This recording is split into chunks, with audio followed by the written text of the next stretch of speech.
राबड़ी देवी को मिलने वाले बंगले की।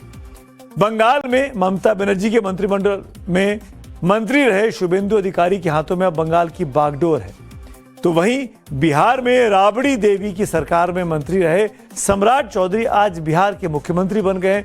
और जिस तरह बंगाल में ममता बनर्जी को लग रहा है कि शुभेंदु सरकार उनको प्रताड़ित कर रही है, वैसे ही बिहार में पूर्व मुख्यमंत्री राबड़ी देवी को भी लगता है कि सम्राट चौधरी की सरकार उनको जानबूझकर परेशान कर रही है।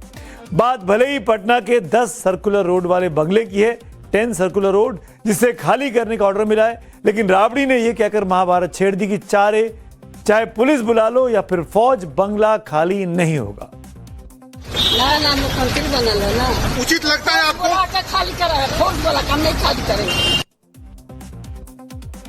राबड़ी देवी अभी 10 सर्कुलर रोड में रह रही हैं, लेकिन उन्हें नया बंगला 39 होर्डिंग रोड अलॉट किया गया है। अब पूरा मामला समझ लीजिए। सवाल है कि राबड़ी देवी नए बंगले में क्यों नहीं जाना चाहती है, क्यों विरोध कर रही हैं?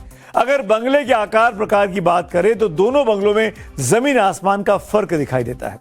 जिस 10 सर्कुलर रोड वाले बंगले में अभी राबड़ी देवी रहती हैं, वो बेहद विशाल और भव्य है। उसकी तुलना में 39 होर्डिंग रोड वाला बंगला छोटा है। उसमें ग्राउंड फ्लोर पर 2 कमरे और पहली मंजिल पर भी 2 ही कमरे हैं। बंगले की मरम्मत जरूर हो चुकी है। राबड़ी देवी के मौजूदा बंगले में नेताओं कार्यकर्ताओं के साथ बैठक की व्यवस्था आसानी से की जा सकती है, क्योंकि ज्यादा बड़ा प्रीमाइसिस है। लेकिन बड़े हुजूम के लिए हार्डिंग रोड वाले बंगले में दिक्कतें हो सकती हैं, क्योंकि वो कंपैरिजन में छोटा है, जैसा कि मैंने आपको बताया। लालू यादव की गंभीर बीमारियों के मद्देनजर 10 सर्कुलर रोड पर आधुनिक स्वास्थ्य सुविधाएं बनवा ली गई हैं, वो परमानेंट स्ट्रक्चर बनवा लिया गया है, जबकि नए बंगले में ये सुविधाएं दोबारा तैयार करनी होंगी। 10 सर्कुलर रोड पर लालू यादव ने अपनी शौक के हिसाब से एक बड़ी सी गौशाला भी बनवा रखी है, साथ ही एक बड़ा सा इलाका गार्डन का भी है। लेकिन हार्डिंग रोड वाले बंगले में ये तमाम सुविधाएं नहीं होंगी, क्योंकि वो बंगला छोटा है। राबड़ी देवी भले इस बंगले को खाली नहीं करने पर अड़ी हैं, लेकिन बीजेपी और जेडीयू को लगता है कि कानून का राज है, तो कानून के हिसाब से ही सब कुछ चलेगा। बल्कि शाहनवाज हुसैन तो ये भी बता रहे हैं कि नए बंगले में तालाब भी है। उनको और अच्छा आवास दिया जा रहा है, पोखर भी है उसमें और मछली भी उसमें पाल सकते। वहाँ तो जब से वो गई हैं, जब से तो और आरजेडी डूब रही है। मेरी सलाह है थोड़ा जगह बदलेंगी तो भाग खुलेगा। संवैधानिक पोस्ट पर जो बैठे हुए लोग हैं, उनको तो नियम कानून का ज्यादा ही सम्मान करना चाहिए। राजनीति करने वालों के लिए जनता ही जनार्दन है, उसके जनता के कोब्स के अलावा किसी चीज से नहीं डरना चाहिए। लेकिन अंधविश्वास नेताओं का पीछा नहीं छोड़ता है। कुछ खो देने का डर अक्सर नेताओं में इस कदर बैठ जाता है कि वो अपनी साख खोने की कीमत पर भी अंधविश्वास से निकल नहीं पाते हैं। जिस 39 हार्डिंग रोड वाले बंगले को राबड़ी देवी के लिए आवंटित किया गया है, उस बंगले को लेकर भी कई तरह के अंधविश्वास और अशुभ किस्से पटना के सियासी गलियारों में बहुत प्रचलित हैं। बहुत सारे नेता उस बंगले को अपने लिए अनलकी मानते हैं। इसकी वजह यह भी है कि इस बंगले में जो भी मंत्री गया वो फिर कभी मंत्री दोबारा नहीं बन पाया और उसका करियर ढलान पे चला गया। चाहे वो आरजेडी के भूपेंद्र प्रसाद वर्मा रहे हों, शमीम अहमद रहे हों, बीजेपी के सीनियर नेता चंद्रमोहन राय हो, बीजेपी के एक और नेता विनोद नारायण झा हो, या फिर राम सूरत राय, उस बंगले में रहने वाले मंत्रियों को दोबारा मंत्री बनने का मौका नहीं मिला है। वही हाल कांग्रेस के मदन मोहन झा के साथ भी हुआ था। यानी उन नेताओं का सियासी ग्राफ और सत्ता पाने की संभावनाएं कमजोर होती जाती हैं। इस बंगले के बारे में कहा गया है कि ये अशुभ है। तो क्या राबड़ी देवी को वो बंगला मनहूस लगता है, इसीलिए वो 39 हार्डिंग रोड पर शिफ्ट नहीं होना चाहती हैं? लेकिन सवाल है कि जिस 10 सर्कुलर रोड वाले बंगले में वो मुख्यमंत्री पद छोड़ने के बाद से ही, यानी 20 साल से भी ज्यादा समय से रह रही हैं, वो भी उनके लिए बहुत शुभ कैसे माना जा सकता है? आखिर 20 साल से वो सत्ता का बनवास ही तो भोग रही हैं। बीच में नीतीश कुमार से गठबंधन में उनके बेटे 3 साल के लिए डिप्टी सीएम तो बन गए थे, ये दूसरी बात है, लेकिन आरजेडी को अपना मुख्यमंत्री बनाने का मौका नहीं मिला है। राबड़ी लालू के बड़े बेटे तेजस्वी यादव विपक्ष के नेता हैं और तेज प्रताप तो लोकसभा चुनाव भी हार चुके हैं। और हाँ, तेज प्रताप विधानसभा चुनाव हारे थे। और हाँ, तेज प्रताप से यह भी याद आया कि उन्होंने एक अहम सवाल उठा दिया।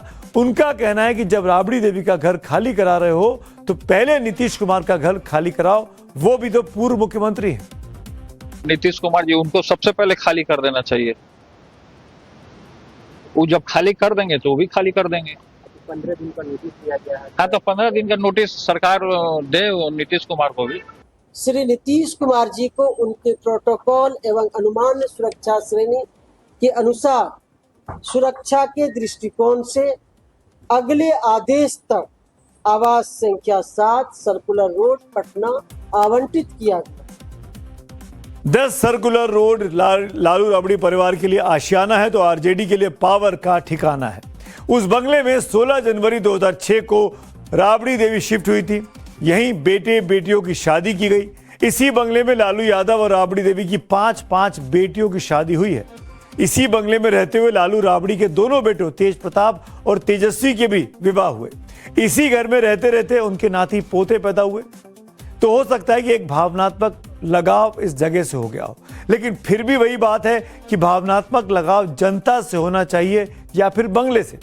वैसे खबर है कि लालू परिवार राबड़ी देवी के बंगले पर असली फैसला तब लेगा जब लालू यादव सिंगापुर से इलाज कराकर वापस पटना लौटेंगे। वो 6 जून को वापस आने वाले हैं। आज उनकी बेटी रोहिणी आचार्य का जन्मदिन था, जिसकी तस्वीरें रोहिणी ने अपने एक्स अकाउंट पर पोस्ट की हैं। उसमें एक तस्वीर में वो अपने हाथों में लालू यादव को खाना और रसगुल्ला खिला रही हैं। ये तस्वीर एक पिता और पुत्री के बेहद भावुक रिश्ते को दिखाती हैं। आपको याद होगा कि बिहार विधानसभा चुनाव में करारी हार के बाद रोहिणी आचार्य उसी 10 सर्कुलर रोड से रोते हुए बाहर निकली थी। अपने भाई से विवाद हो गया था। वैसे बंगले के विवाद में आरजेडी भी आक्रामक तरीके से अब कूद पड़ी है। आरजेडी ने एक्स पर एक पोस्ट लिखा है, बीजेपी और जेडीयू के तमाम बड़े नेताओं को बगैर मंत्री या विधायक हुए कैसे बंगले मिले हुए हैं। मुख्यमंत्री सम्राट चौधरी पर भी आरजेडी ने सवाल उठाया कि उन्होंने अगल बगल के बंगलों को किस नियम के तहत अणे मार्ग में मिला लिया है और प्रधानमंत्री से भी बड़ा बंगला पटना में बनवा लिया है। अब राबड़ी देवी वाले बंगले में असल पेच फंस गया है कि 10 सर्कुलर रोड सम्राट चौधरी सरकार में पशु और मत्स्य संसाधन और डेयरी मंत्री नंद किशोर राम को आवंटित किया गया है। राबड़ी देवी बंगला खाली नहीं कर रही हैं तो नंद किशोर राम कह रहे हैं कि उनके लिए दलित होना अभिशाप हो गया है। तो एक बार जो आवास जिसके लिए आवंटित हो जाता है, चाहे जो रह रहे हैं उनको खाली करना चाहिए। हमको ऐसा लगता है कि मैं रामनगर सुरक्षित निर्वाचन क्षेत्र से निर्वाचित हुआ विधायक हूं और दलित विधायक हूं, तो दलित के लिए आवास खाली नहीं करेंगे तो ये इनके दलित विरोधी होने का मानसिकता प्रतीत होता है।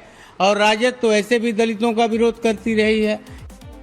कमाल देखिए कि दलितों के हितों को बंगले की कसौटी पर कसा जा रहा है, जबकि बिहार के नेताओं को, चाहे वो सत्ता पक्ष के हों या फिर विपक्ष से, उन्हें दलितों की दुर्दशा पर दिल से सोचना चाहिए। बिहार में 43% दलित गरीबी रेखा के नीचे हैं। करीब 84% दलित परिवार भूमिहीन है, लैंडलेस। आबादी भले 20% है, लेकिन सरकारी नौकरियों में उनकी भागीदारी सिर्फ 1.3% है, यानी 1000 में सिर्फ 13, जबकि होना चाहिए कम से कम 200। आज भी 62% दलित बिहार के अनपढ़ हैं। इन पर फोकस नहीं है, लेकिन नेताओं में लड़ाई दलितों के विकास पर नहीं, बंगले की छीना झपटी पर चल रही है। अब